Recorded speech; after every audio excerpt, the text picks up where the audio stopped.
Welcome to the Low Production, High Value Show with your host, Andrew Jenkins. On the show, we'll be exploring the world of entrepreneurship, social media, and the growing digital landscape. Whether you're a seasoned entrepreneur or just starting out, you know that the world of business is constantly evolving and changing. And in today's digital age, it is more important than ever to understand how social media and technology are affecting the way we do business. That's why on this show, we'll be talking to entrepreneurs and experts who have a wealth of knowledge and experience to share with you.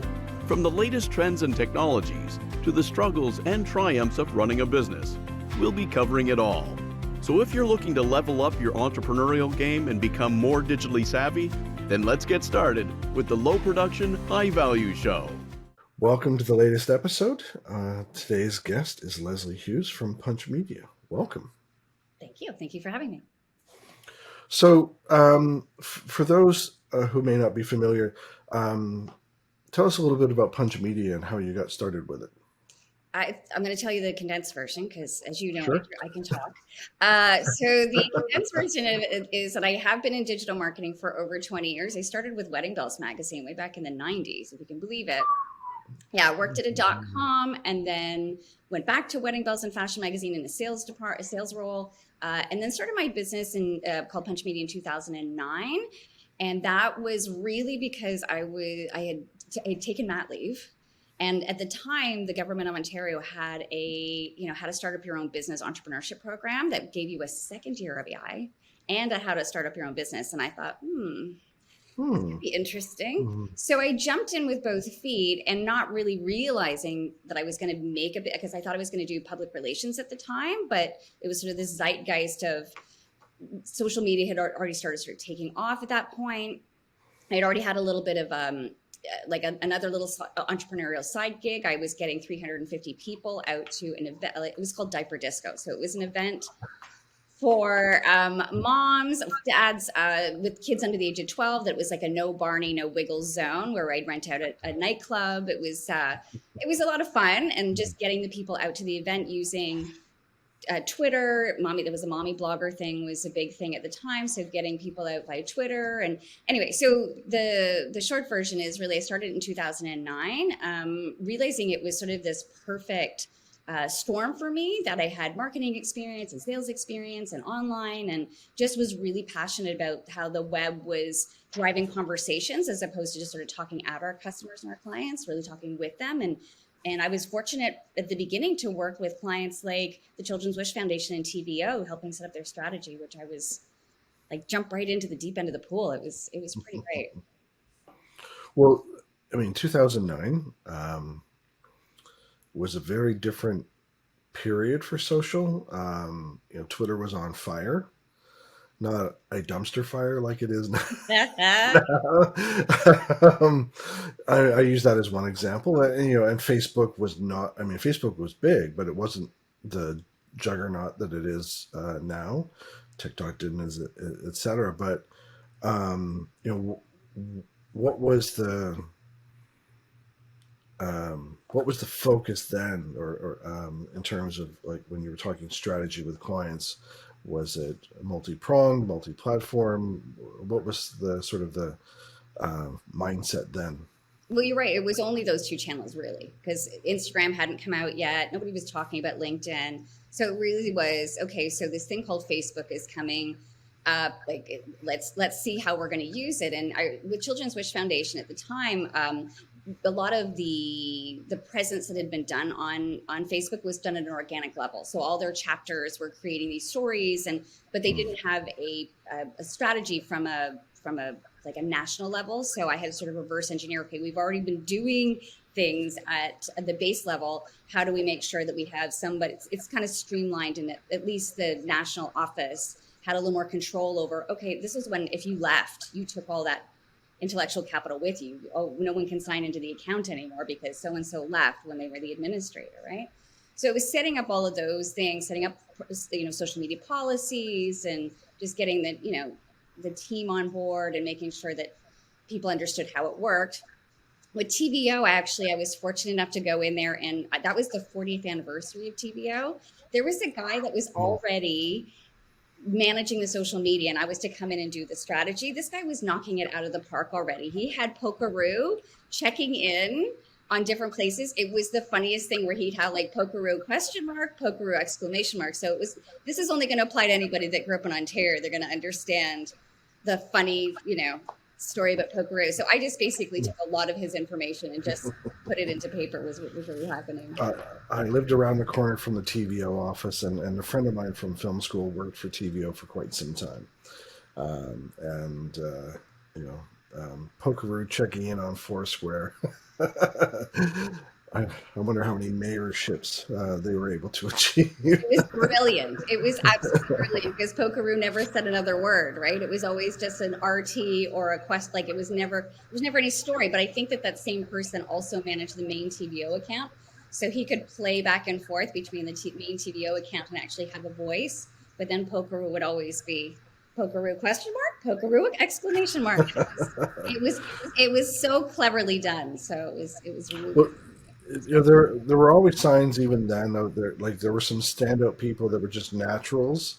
That to me, it's always been a matter of same thing you see with people with TikTok now, or even Instagram, where they look at it and go, I see how everyone's behaving and using it and blah blah blah, but I'm going to come at it in a slightly different way, and again, no fear of failure, not being risk averse. Is like, what's the worst that can happen? And they just try stuff, and it captures people's attention. Right. Yeah. And so it was just kind of getting that strategy down because people didn't have a strategy. They were like, Facebook was a little ad hoc. It was sort of this, oh, well, we're doing our marketing things that we're doing now, but we've also now got to manage this online platform. And we're really not sure if this is going to be a fad. Is it going to stay? What's going to happen?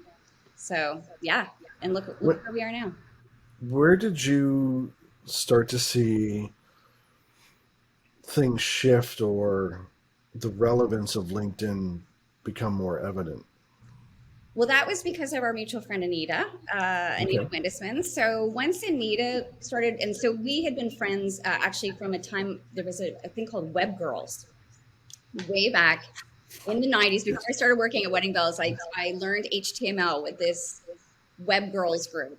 And so I met Anita then. I remember her talking about Web Girls. Yes, yeah, and so that was the mid 90s, I think. It was really early to mid 90s, I think, because I had HTML experience that I went to work at Wedding Bells. It was because I was the web department. Me and one other guy were the web department at Wedding Bells back then, and they had 500 pages of web content back then. So that was a pretty significant thing. So when I saw Anita pivot, instead of sort of going broad with these lifestyle focused channels, she went to the business channel and she went hard on the business channel. So when I started, I was just getting more and more overwhelmed as Instagram started to come in, and really people weren't. Some organizations were adopting social media, but they weren't. But there was still a lot of hesitation. People weren't budgeting for it. It was a lot of me going out and trying to cheerlead, like this is the next big thing and you need to be paying attention. And people were like, but it's free, so why would I pay you to manage any accounts? It's free. Why would I get you to? And so this barrier, as I'm sure you probably still are struggling with, the mindset of that there's no financial value and what's the ROI of this and all those questions that I was getting when I saw Anita pivot into LinkedIn. And then when she started working at LinkedIn, because LinkedIn had recruited her to work there, I was like, I think there's money on that side of the fence. I'm going to move over to where the money is. And I sort of just nipped at her heels, and she just started, like, all the clients that she had, she started handing over. And so it was sort of like, I just kind of just turned the steering wheel a little bit to go in that direction. I'm glad I did. Well, I mean, similar to you, when you see these shifts and there's like, it was a friend of mine from university that was building websites in the early 90s, and I went, something's happening there, and then which caused my pivot. But when you talk about all this skepticism, well, it's free, and why should I pay you? The platform may be free, but as they say, if you're not paying for the product, you are the product, and so it may be free to use, but from a marketing perspective, it's not free like it does require time, energy, and resources. And a question came up recently about, can you guarantee an increase in sales with social media? And whenever I get that question about ROI, it sounds like a typical sort of marketing spin. And I have to say, well, it depends, because I'm willing to take responsibility for the factors that I can control. But if I am asked, okay, I want you to drive, the analogy I use, if you want me to drive more traffic to the door of your store, and once people hit the door of your store, everything that I have control over is now gone. You've merchandised the store, it's your store, etc. I've, just basically, I got people to the party. Whether they enjoy themselves or not is now out of my hands, and that's not casting the blame on the client necessarily, but we're in this together, so we have to realize, um, driving people to your door then comes down to, what's the experience like once they've arrived? Are they getting the information that they want? Is the imagery of your product sufficient? Is the call to action? And also, just because they came once, like, you may need them to come back multiple times and see the same thing in the display window before they convert. So, not to make this about me, but it's, I mean, social or not, that's the age-old question. Is like, um, especially now that things are, there's a tentative recession and so on. People, the first thing they look at, go, should we be paying for marketing? When the sales funnel is 90% marketing, right? Like when you look at the sales funnel, Yeah. the How did they get into that funnel? exactly. Yeah. Well, so you saw the pivot to LinkedIn. If you had to describe what you've seen, I mean, it'll be 20 years that I've been on LinkedIn as of next February. Um, and the way I've seen it evolve, what's been your experience, or if you had to describe what you've witnessed in the time that you've been on the platform, how would you describe it? Well, the idea that it was, and I think some people still think that it's just a job hunting platform, is the part that still I give my head a shake a little bit. But we know that not everybody, and it's not a sexy channel. We know that it's not the one that everyone goes, I can't wait to get onto LinkedIn.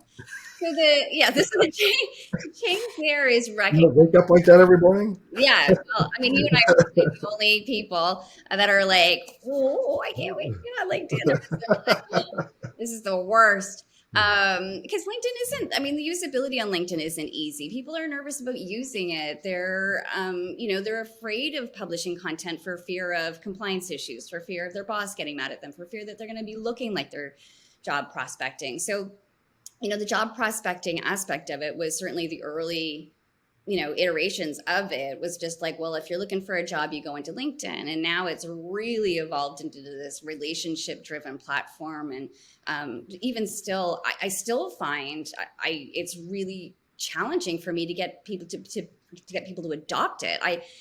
When I do the training and they are, oh, this is so great. I never really realized how great this is. And then I follow up with their company like a month or two later, even though I've maybe even audited their price, like nobody's made the changes. And that part still is frustrating when you can see the potential and they're still not using it. It's infuriating, but that's where I've seen it, is I can see how it is such a relationship driven platform that is more about branding yourself. As I say to everybody's always a brand now. Everybody's their own Oprah, their own media agency. So, so put yourself on the channel and own your value. But again, people are really afraid of telling their story. So Should start giving away cars. You get a car. You get a car. yeah, maybe let's Well, and I've had similar experience to you, where like I was part of an overall, like a broader sales training initiative, and I was brought in to do LinkedIn and social selling training, and got a glowing review from the VP of sales when it was all done after the 6-week period or whatever. And then watched the 20 some people that were involved in the program not do a single thing that they had been instructed to do. Yeah.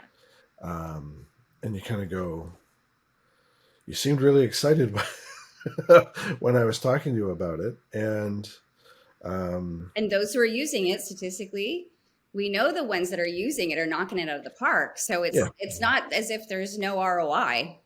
There absolutely is.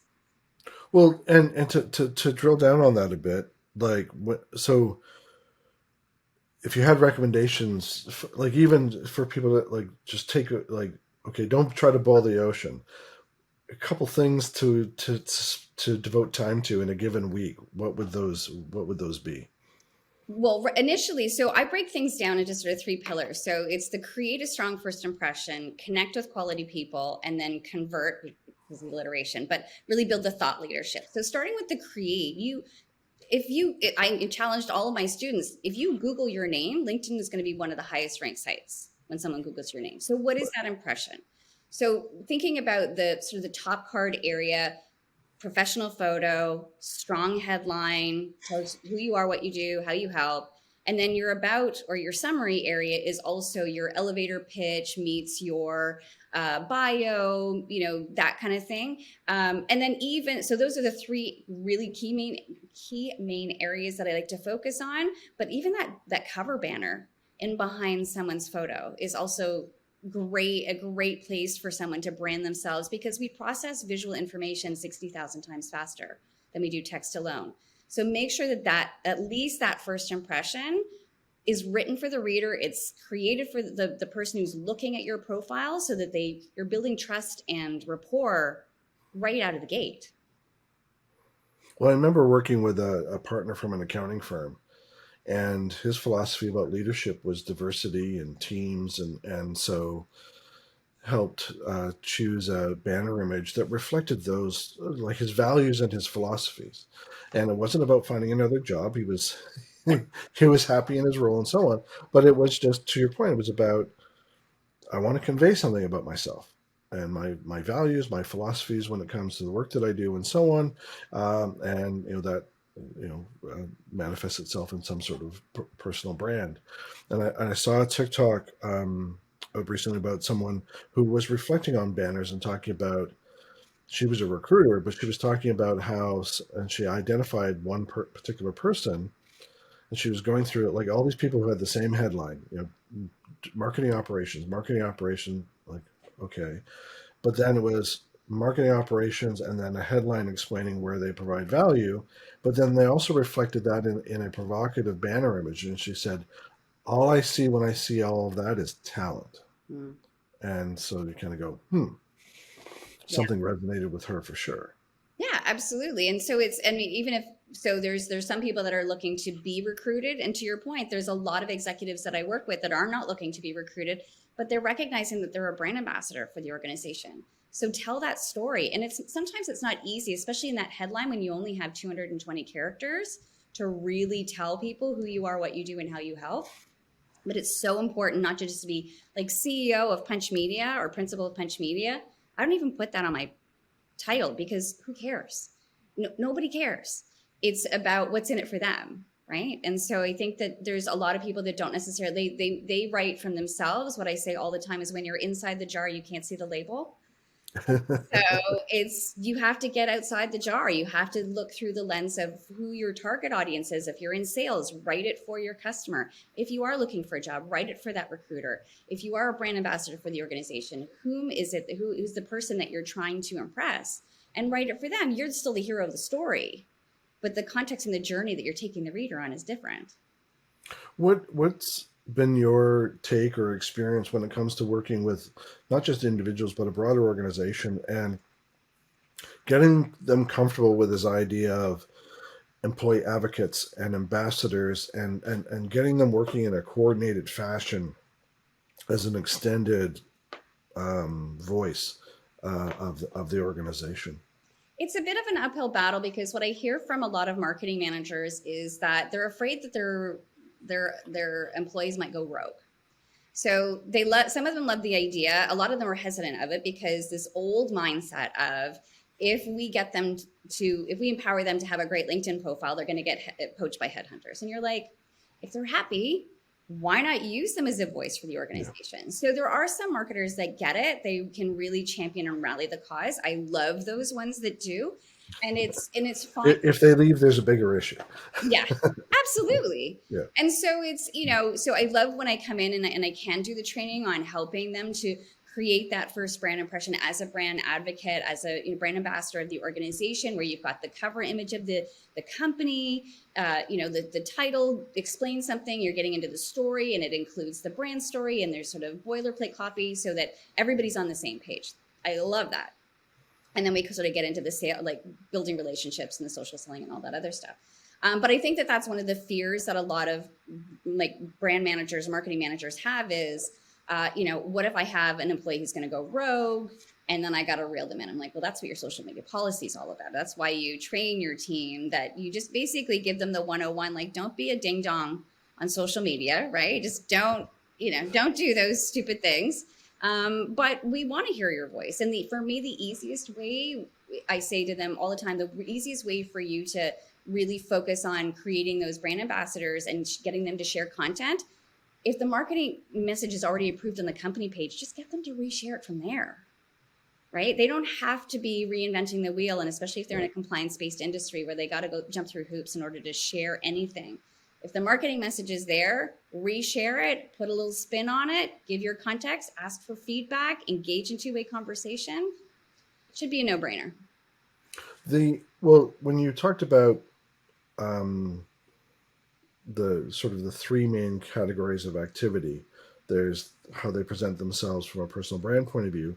Talk to me a little bit more about I sometimes refer to that as the passive, how one presents themselves, versus the proactive. Now I'm out in the world, in this case, the LinkedIn world. What are your recommendations, even if it's modest, in a given week, to share from the company page, comment? Talk a little bit more about that. It's always about quality over quantity. So I would rather send one post a week and have it be a really that hopefully people are going to stop and pay attention to, than just ad nauseum noise, just noise it. So I say start with one, and then you just have to make sure it's sustainable. So don't think you're going to blow it out of the water on the first time where you're going to be posting every single day. But it is important, not just to post content is such an important thing, because you're staying top of mind. As you know, there's less than 1% of the people out there actually creating and producing content. There's a huge opportunity for content creators and sharing content, because most people are just lurkers. So if you want to dominate your niche, all you have to do is just start posting content. And if you can reshare from the marketing team, your marketing team is going to love you, right? So yep. I think it's a win-win situation for everybody. Just behave and don't go a little too offside with posting things that are inappropriate and things like that. But or getting to online fights and things we've seen some of those things. But well, I refer to it as the Facebookification of LinkedIn, where I haven't shared it in a presentation, but it was a picture of a person, and their out of off message on LinkedIn was them on a nude beach. No. Oh yeah. Oh yeah. But you could tell that they were nude, but it was discreet. And they thought it was, pardon the pun, cheeky of them to use this on LinkedIn. It was like, okay. But I think it was their company, so they didn't have to, answer to anyone. But anyway, I'm all for show your personality, but I think we have to draw the line when it comes. This is a professional network, and the psychology on this channel is just so different, and that's where we have the hesitation, and people are afraid to use it and show their personality. But at the same time, we have to recognize that people are there to invest time, not waste time, and so sharing that kind of listen, unless you're somebody like a Gary Vee who can get away with cursing, don't curse. There's not that many people that can get away with that, and maybe that person's brand aligns with that, and they're like, who cares? But to your point, I think people can be human but still be professional. I personally have seen over the last little while humorous content perform extremely well. Because I don't know whether it's just people just need a a lift. Oh yeah. But what going back to even if employees are sharing from the company page, we've shown examples with clients like, so here's no disrespect to your company page, but here's how far it's reaching. Yeah. And then here's 10 of your most active employees sharing from the page, and here's their cumulative reach, and it's 10 times bigger than your page. So do more of that, or encourage more of that. And Especially but from the top down too, Andrew. It's recognizing that the senior leaders that I see doing it, the ones that do it really well, are not delegating it to their admin assistant. right. I love it when I see senior leaders that are actually, because I said to them, "Oh, are you, have you delegated that out?" And they say, "No, actually, it's me. That's me. That's engaging." That's gonna, your team and your employees are going to feel much more connected to you as a senior leader if you're actually doing the work and not just having Right. like a talking head or a ghostwriter doing it for you. Right. Well, and when you talk to those senior leaders, what do they say about like what's resonating with them about that? Like, what kind of feedback do they not just? I don't mean feedback from people, but it's kind of like, do they find it a great feedback loop? Do they find it rewarding? Like, what keeps them doing it if they start? I think all of the above, and from when I was interviewing them and writing their LinkedIn profiles, and you gave me some questions in advance, so I've already asked their permission if it's okay that I share their names. Oh, okay. So one of them is Dwayne Green. He's the president of Franklin Templeton Canada, and another is Charles Brown, who's the president of Life Labs. And both of those gentlemen, when I was interviewing them to do their LinkedIn profiles, really came from a servant leadership mindset. And so they really believe that uplifting what is it, the boat, and like a rising tide raises all boats, whatever the metaphor is. And they both really believe that to be true. So they really genuinely believe in is just this collaborative, and they want to know their team, they want to know their staff. It's not just this this glass castle where they're sitting up above everybody. And so I think, to your point, is it engage? Is it, connecting, engaging? They are a brand representative of the organization, but I also see them cheerleading their team as well when their team have had accomplishments. And Charles Brown does fundraising for the Kids Help Phone. So he uses that as a platform to raise money for charity as well. So, I think it's great all around for them, for their own brand ambassadorship, for their team to feel connected, and for other initiatives as well. Do you find that they strike a balance, not just those two, but maybe others you've worked with, about this idea of, excellent is the enemy of the good, that, striking a balance between, okay, I can have a bunch of people look at this, make sure it's perfectly polished before I publish, or I can just be me and share something. And I'm wondering where you tend to see leaders who, quote, get it, where they land. Well, I've seen specifically, so Dwayne, he was doing a lot of online videos during the pandemic, and so he's still sort of staying connected.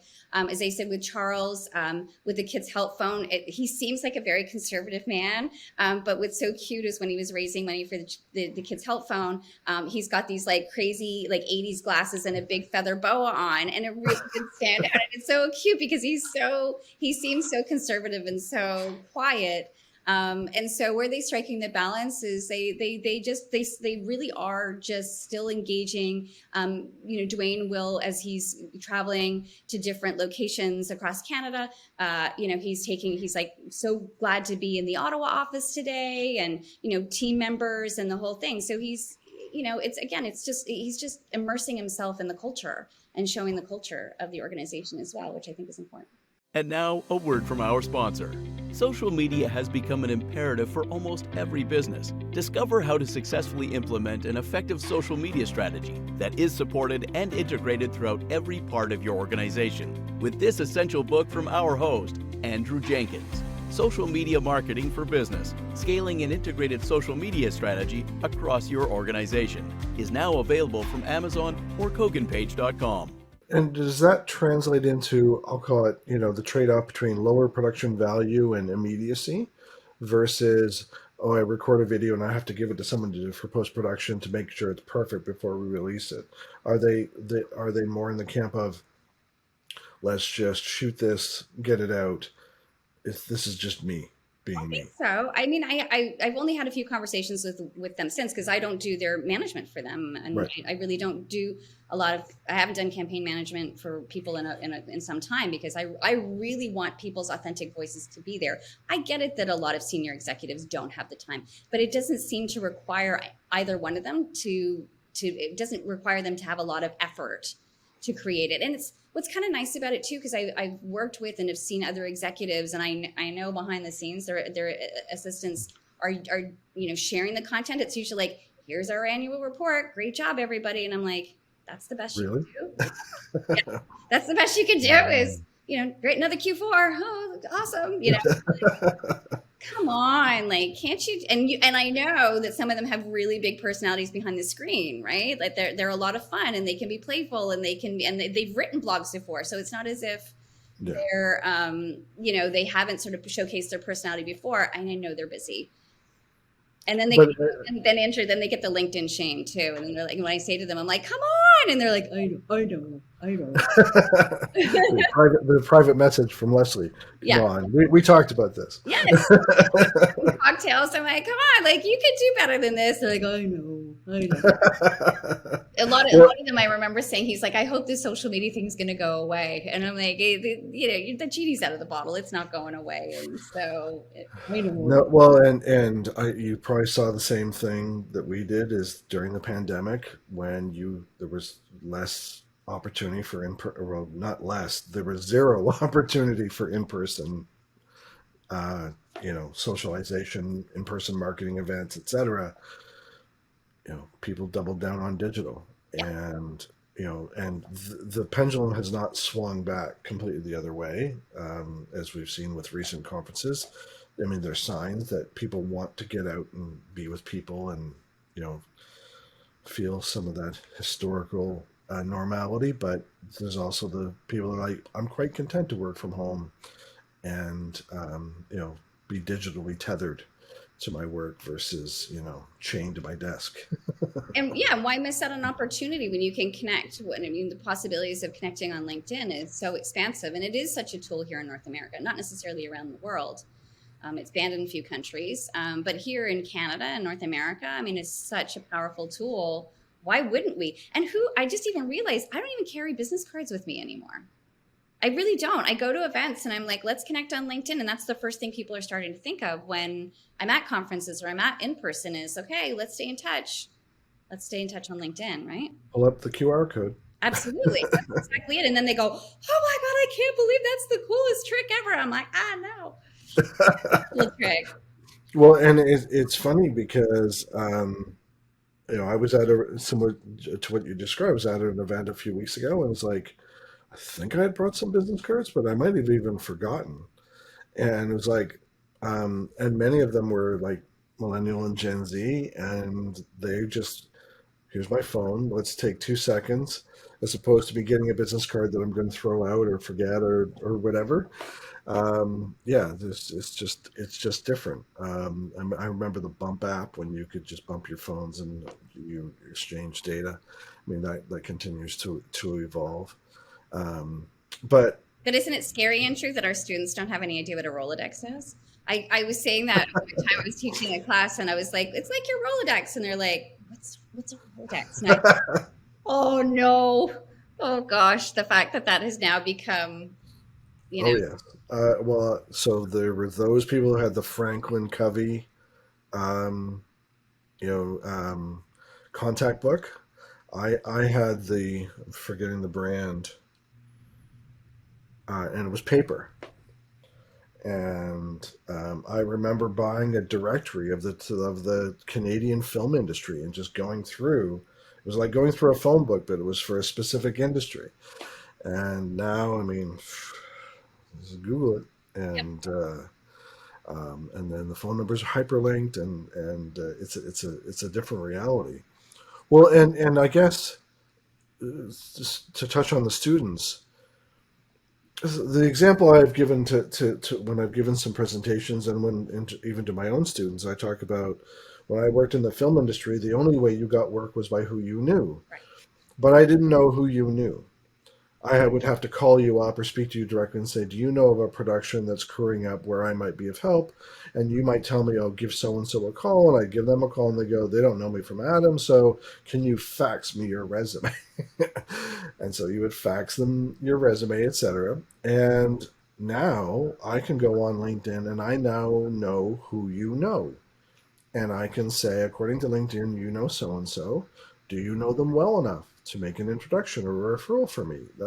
And I'm saying to people, networks become transparent. You become more productive and efficient when. And I know you know this, but when you describe those sorts of scenarios to your students, like, are they apprehensive to reach out to people cold? Like, are some natural when it comes to networking? What's their mindset like? No, it's definitely apprehensive. I don't know. It's not the channel they're comfortable with. So it's the What's the channel they tend to default to? well, the TikToks and the Snapchats. You're very into the scene, Mr. Andrew. I am not. I am like even having done this for 20 odd years, I actually, anytime I put TikTok on my phone, my son promptly deletes it and calls me a boomer and tells me to stop doing that. So I haven't adopted TikTok as much, but I pivoted into Instagram, which their reels is kind of the similar thing. So yeah, so the students are just, they're reluctant. I give them, I mean, their assignments were to audit their digital identity, to write a LinkedIn, summary, to create that presence. I really wanted to get them onboarded onto it so that they would use it as a tool. And I see some of them because I was teaching social media to advertising, media art and design students. Mm. Now I see some of them one of them's on like the Forbes like council or something like that. And I'm like, you go, girl. I'm super excited about that. But and some of them, because of the applications that I sort of gave them, they were like, I'm actually using it every day. But at the time, and I think some of them still probably have a lot of their LinkedIn still the way that I made them change it back when they were my students. So because it's not a sexy channel, because their fear of making a mistake, because it's not intuitive, it's not something, it's not as entertaining as the other ones, Right. the lifestyle brand ones, that people still are reluctant to to change it, to network, to reach out to people. And I would say, like, these people that are now our peers, when we were a student, right, and we saw these senior executives being so nervous about reaching out to them, and the friends of mine who now are in these senior executive roles are like, don't tell anybody, but I feel like a 16-year-old dork that couldn't get a date in high school. I still feel that person. And I'm like, they're human beings and you can reach Yes. out to them. And don't start looking for a job right off the hop, but there are Yeah. ways that you can find and build relationships with people. And I think what's kind of admirable to certain students, the ones that have the hustle, are going to be bold and they're going to get recognized for it, and they're going to be admired for the fact that they are reaching out and they are being proactive and developing those relationships before they need them. Yeah. That's Well, the key, right? you hear the phrase, if you ask for advice, you get a job. You ask for a job, you get advice. Mm. And to be, just summon the courage, just to have a conversation with someone. And to your point, everybody that you reach out to has been in the same situation that you've been in. And my and I've shared this. My favorite example. I reached out to the head of the Toronto Film Festival when I was being interviewed for a smaller film festival directorship, and they graciously invited me for lunch to meet them at the office and took me across the street, took me out for lunch, and downloaded advice for an hour. It's amazing. Um, just because I asked for a few minutes of their time. And I'm like, talk about pay it forward. But again, if folks are just getting comfortable to do that, I remember I was asked by a family friend to give some advice to a recent college grad, and I looked at their digital breadcrumbs and I said, well, here's a few things that are potentially problematic for your potential employers that Sorry. it's okay. That are problematic, and I listed off things that had been said or shared in social, that they might want to scrub. And I said, I found those in like in less than 5 minutes. And I said, and I'm telling you, versus these people may never tell you, they may make a decision about you and never tell you, and it's a potential impediment to your um, career path. So just the analogy is, don't say or do anything or share anything in social you wouldn't want discussed in court. Absolutely.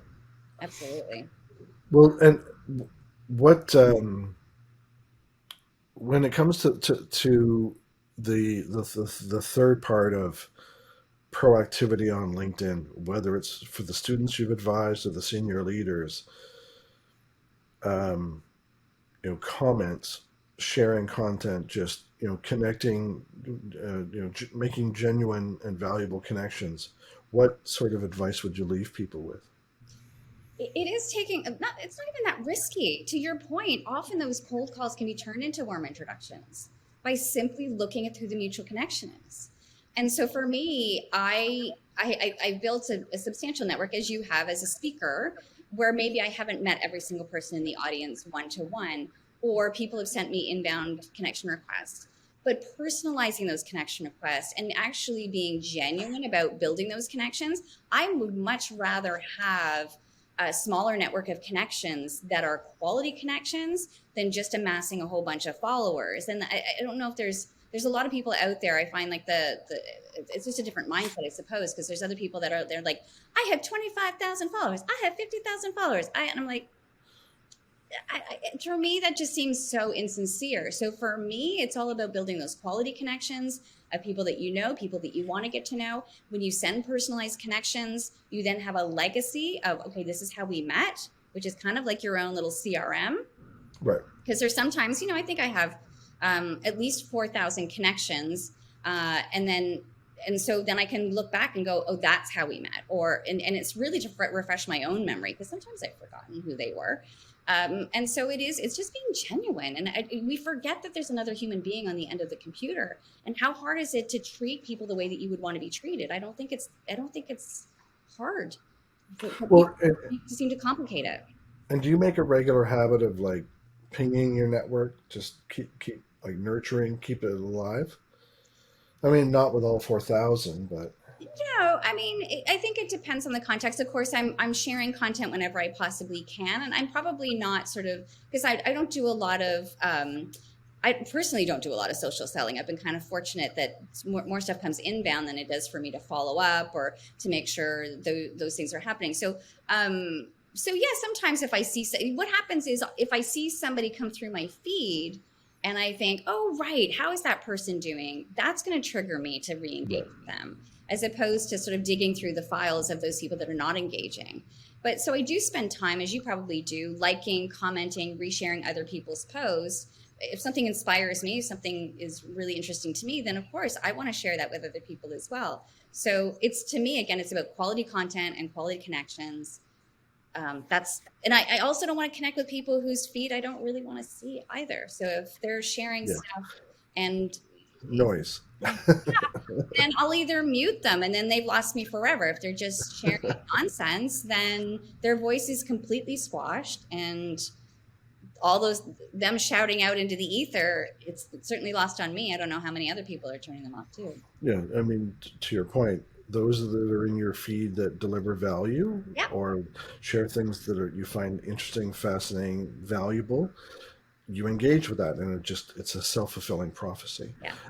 Rarely have I ever had to mute anybody, and it's usually when they're just really self-promotional, when it becomes obnoxious. Because we know the Pareto principle of the 80-20, right? So give great value. You can pitch every once in a while. That's okay. But just don't make it a constant. And then, one time, Andrew, recently, I think it was in the past year, somebody had somehow, I don't know how he had acquired my phone number. It was a former client that I think I had at Wedding Bells, who then is pivoted into real estate. He had sent me a text message saying, are you still looking for a place to live? And I was like, I'm sorry, can you refresh my memory? I don't remember who this was and how you have my phone number. Then he sent me a picture of himself with this like promotional thing. And I was like, I'm not confrontational. this is the wrong way. So whoever gave you this advice of pinging me on my phone or, trying to hustle me through LinkedIn, the person who told you to do this, I'm sorry, but they've gone it the wrong way, because you're talking at me, you're not asking questions, you're not with me. So so after that happened, I blocked him on LinkedIn. I was just like, Well, you're probably someone to me where when you get an invitation to connect, I can discern whether this is a genuine connection request or this is going to turn into a pitch after I accept. yeah. And And the whoever's out there word, teaching that, Andrew, sorry, whoever's out there teaching that's the acceptable way to go. It it's needs just to pray. spray and pray. It's just spray and pray. The worst, this came through email.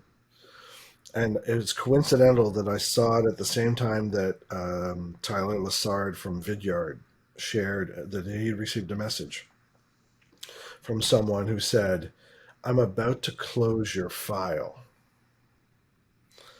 And I received the fourth inbound message via email from this person who was trying to talk to me about a user-generated content solution that they offered, saying, "We still haven't heard from you, so we just wanted to let you know that we're about to close your file because we haven't heard from you." And it's like, are you trying to sell me or threaten me? And this is what they are. Someone somewhere has said, you know what'll get their attention? It didn't make me happy. In fact, it made me angry. But then I thought, if I respond, then, oh, okay, so their drip campaign is going to be seen as successful, even though it's like, oh, we move them down the funnel only to make them very, very angry. Right. Yeah. Or don't you love those ones that pitch you for the services that you already deliver? I had one that said, "I've looked at your LinkedIn profile and it's garbage." And I was like, oh. And I was like, really? Okay. I'm sure you have. Or the ones that pitch you on their, "Oh, we'll help you write a book," when your book is like, it's like right in your banner. It said like, okay, come on. You haven't even taken the time to, I mean, obviously, that that's an e-blast. Oh, yeah. Well, that's why I added the Canadian flag to my name to Yeah. see which automation scrapers included in their messaging. And so, yeah, there's, well, and so like we're ranting here, but if you had to leave some people with some do's and don'ts, Yeah. what would they be? We've done a lot of the don'ts already. Don't spam people. Don't. Yeah. So, I mean, I think using it is the biggest do. And I think that getting out of people. So for me, I recognize that writing their profiles, everybody has imposter syndrome. And so I do this big cheerleading rallying cry of, everybody has a unique value. Everybody has a perspective that no one else has, right? And so really trying to get people to tell their unique story and understand their unique value is challenging. And, now we have these AI tools that can help write content, but what is the unique value you bring? What's the ROI of you that you're bringing to the table? So that's not always easy to do. Sometimes it takes somebody else to, that's what I've been told from my clients is, let's say like my profile looks, I had one of my clients and she's like, "My profile looks amazing." I'm like, "You gave me all the information. I'm just mirroring it back to you." It's telling that story, standing in your value, because nobody knows what you know from your perspective. And I think a lot of people end up holding themselves back for fear of, I'm going to get judged. People are going to say, "Who the hell do you think you are?" Because they're afraid of bragging. So there's a lot of ways to reframe those brags by saying, "I'm driven, I'm passionate, I love to produce results," quantify those results. I can go on and on. So using it is so important. Having that inbound, if people are coming to your profile, you want them to wow and fascinate them. You want them to be impressed by who you are, because that might be the first and only impression that you have with that person. And don't be afraid to reach out. Reach out. I say to my students, like, reach out to all your teachers. Reach out to that potential dream job, like you said. Reach out to somebody and just be like, "Hey, I noticed we're in the same industry," or "I know we have someone in common and I'd love to connect with you here." And if you're a student, people are going to be a little bit more accepting into, I'd love your help. I'd love your feedback. I'd love your advice on. And then don't take it for granted, and be prepared and come with questions and show up on time and send a thank you note and all those things that they need to be doing. And then, as you know, just that 1% of people that are sharing content, be bold, like be out there, share content, let people know your thought leadership, stay top of mind. Because the salespeople, the marketers, the sales leader, or even the executive leaders that are using these tools are outperforming everybody else. So don't hold yourself back for fear of what. And I know, and I don't know if I'm getting better at it, but I still have the fear of clicking send for fear someone's going to say, oh, who do you think you are, Leslie? You know, oh, look at you doing the old self-promotion at the next event, or the humble bragging and I get nervous about it too, but I think the people who care about me know that that's the place. I come from a place of service as well. Mm-hmm. And so I am humble bragging about speaking at a conference, or, oh, I'm so glad to be back but otherwise people are not going to know what I'm doing. So, well, and to your point, it's, we all have that imposter syndrome moment or moments. But as it's often been said, people don't think about us as much as we think they think about us. But we have to remind ourselves. Everyone gets apprehensive about the humble brag. the But people that are criticizing too, it's about them, not us. If you show up with coming from a place of service and wanting to give great value, that if somebody else is on the other side insulting, and I take this from Brene Brown, who took it from Teddy Roosevelt, is the man in the arena quote, and I don't know it off by heart. But if they're not in the arena with blood, sweat, and tears fighting the good fight, then they can just shut it. Because the people who want to criticize me for one presentation I did, the feedback form, it was all pretty good stuff or whatever. I really enjoyed her presentation. She came with a lot of energy, and one person wrote, she seemed a little manic, and I was like, fair enough. I talk fast. I talk a lot. I'm very animated. I get really excited. I give a lot of information, probably too much information. But Andrew, it killed me. To see that was just further validation. It's the one thing that I focused on. I laser focused. I'm not enough. I need to change. But if I showed up and was like, today we're here to talk about LinkedIn and the value of LinkedIn, people would be like, so listen, the people that are haters gonna hate, and it's still hard for me because I do want to receive 100% great feedback. But if somebody doesn't like me 99% of the time, it's because of what's going on in their own head. I remind them of somebody back in high school they didn't like, or whatever this does to them. It's not because I'm not up there trying my best. So I think other people need to recognize that too, that the rejection usually is not about you, it's about the other person. Oh, I think you're right. I mean, I've been teaching and you've been teaching for a while. I've taught for 9 years, and inevitably I will have, a student or two who I have to teach sort of right down the middle. I can get really technical, really into the weeds with tools and tech and like technique, but I can't leave people in my dust that are trying to up their game. And inevitably, I've got people in my class, and I'm sure it's the same for you, that are probably quite digitally savvy already, and they become impatient because they're like, I know this. So like, you may know it already. I understand, but the other 80% of the class doesn't, and I'm sorry, I can't ignore their needs and interests for the sake of a small group. Well, But also those people that I think those people that I already know this already, look at through different lens. Like there's always going to be something new. I mean, you and I've been doing this whole social media thing for a long time, and LinkedIn specifically, where I can sort of sit back and be like, all right, what are you going to teach me? Invariably, there's always something more I can learn. So it's having that different perspective of, okay, so let's see how I can apply this in a different lens. But it's hard to teach those ones that are sort of sitting there, because I really thought, probably like you, I thought when I started teaching, and here I am, decidedly much older than they are, I thought they're going to say, like, what are you going to teach me about social media, old lady? I thought, they're going to give me a hard time. And then when I realized that they needed to reframe, that they didn't understand it from a business context, my imposter syndrome sort of went away then, because they know how to consume it and sit on their phone and swipe, but they don't necessarily know, okay, so what is that? How does a brand put themselves out there, and how does a brand shape that context of the story? They know social from being social, but no disrespect to them, this idea of connecting it to strategic goals and business objectives. Right.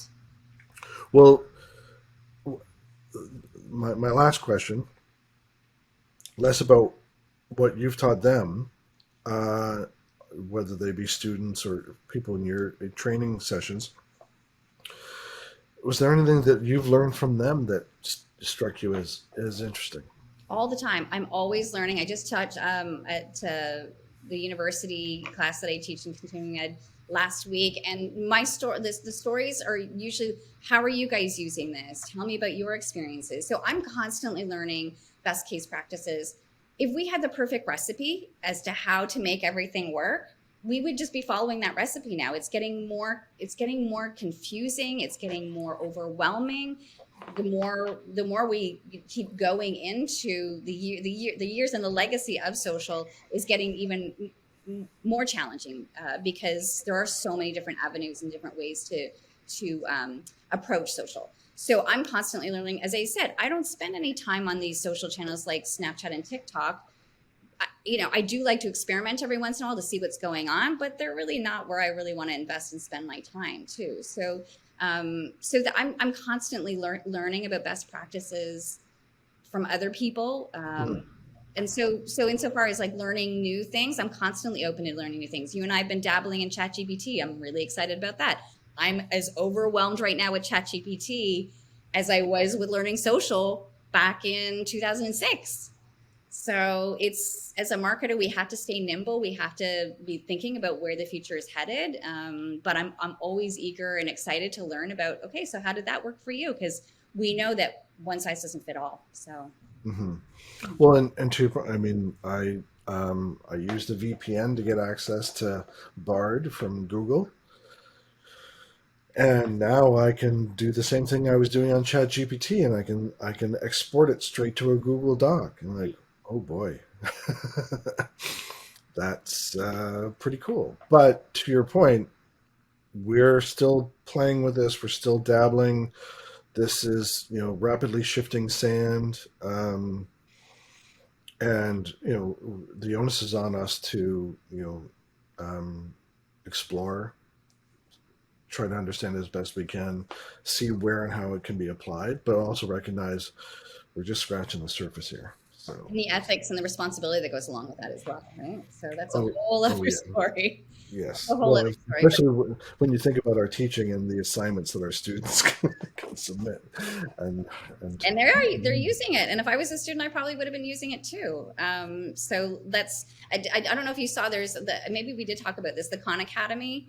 The gentleman from Khan Academy, I think it was him, who's done a talk recently about how these tools like Khan Academy, and another friend of mine from the Canadian Marketing Association, formerly he was at Canadian Marketing Association, is talking about how places like D2L are going to have these bot mentors or teaching assistants or whatever. So that's exciting.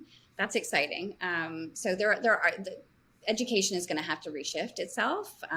These tools are there, and so we have to find ways as teachers to bring the tools into the classroom, as opposed to trying to say, do not use these tools.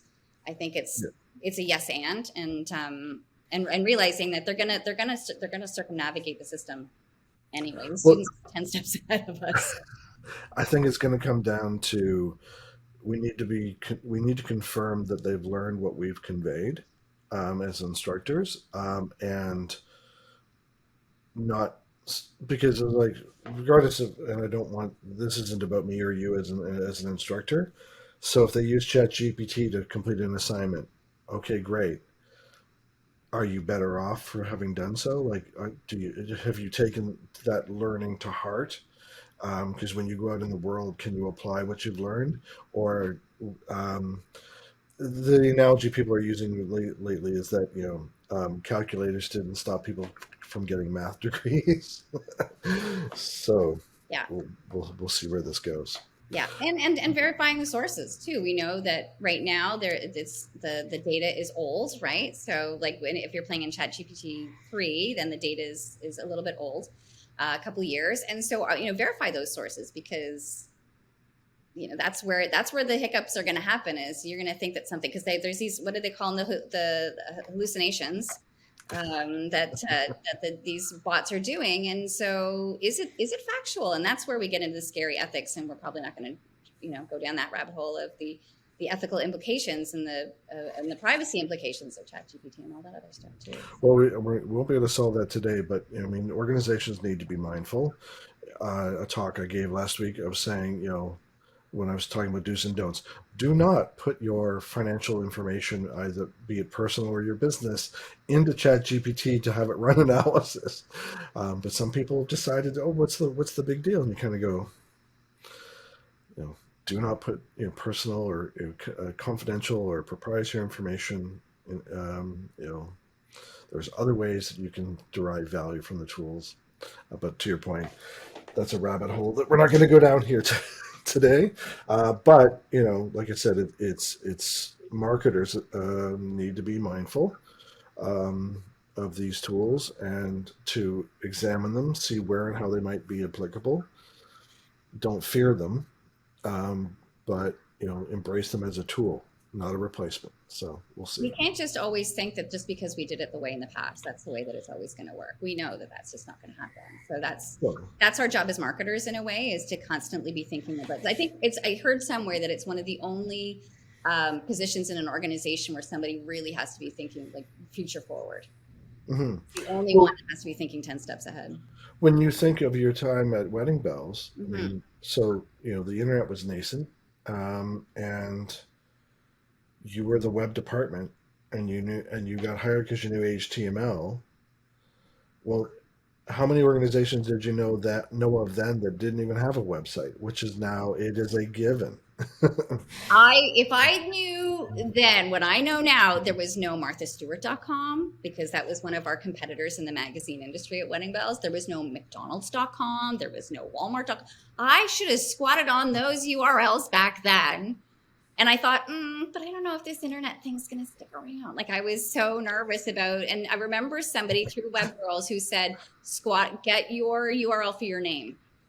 She said way back then. And she said, because you never know. And I was like, I don't want to spend this kind of money a year on owning a domain name that I'm never going to ever use. And so, smartest thing I ever did for myself and my kids. Yeah. Yeah. So it's interesting. And kind of going back to that legacy mindset of like, well, that's just not the way things were done in the past.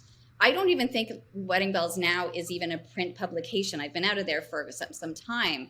Mm-hmm. But that was back in the day when I was carrying them. They were £2. That was a Bible for women getting married and for brides getting married. That is now, I think, only in print form or in online form. So I don't even think they print it anymore. I think the costs of print are too high. I have no idea, but I haven't seen it on the newsstands since. And my boss at the time she used to always be like, don't talk about the web. Like when I came back into the sales role. When I came back like 5 years later and I was in the web and then I came back in a sales role and she kept saying, don't talk about the web.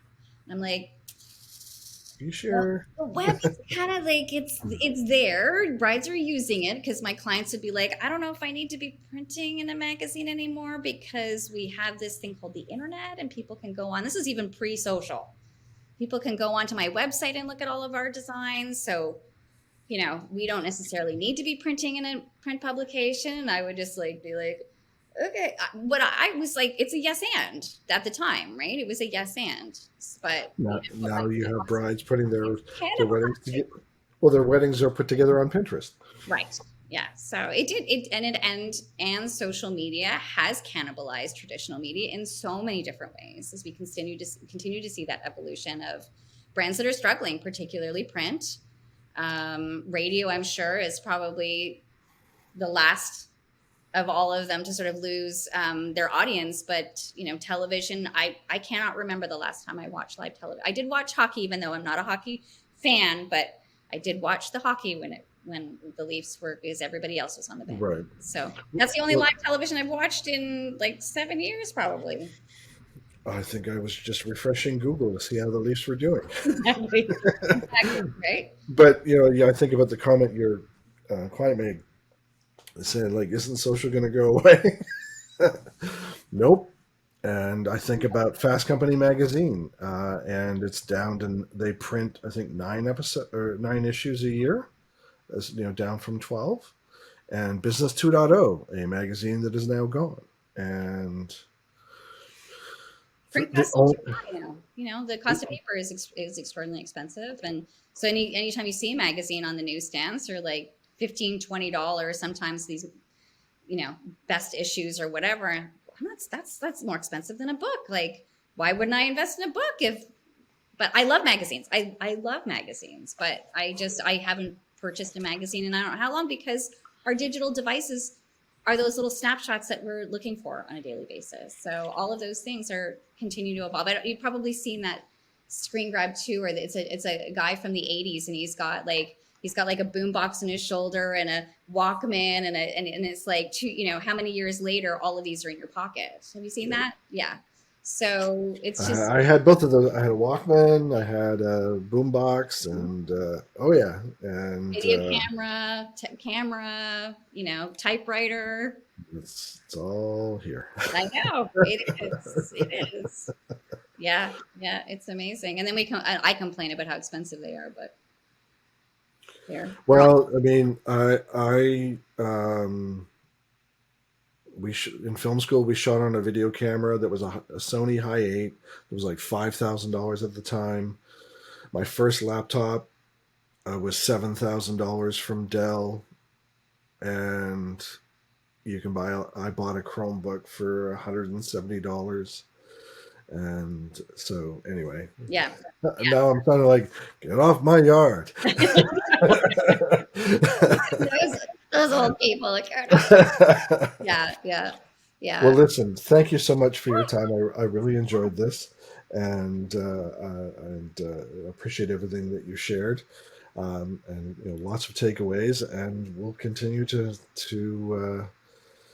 we'll probably check in with each other again and have another conversation in a little while when there's other stuff that trends and shifts worth talking about as well. Yeah, this ChatGPT stuff, we're going to need to stay in touch and keep each other like, what's going on? So yeah, it's great. Well, I'll send you some stuff about prompts. Don't you worry. I love it. Thank you so much for chatting with me today. Thank you for joining us on this episode of the Low Production High Value Show. Be sure to give us a rating and subscribe to make sure you never miss an episode. Don't forget to check out Volterra at volterradigital.com to learn more about how they can support your social media marketing.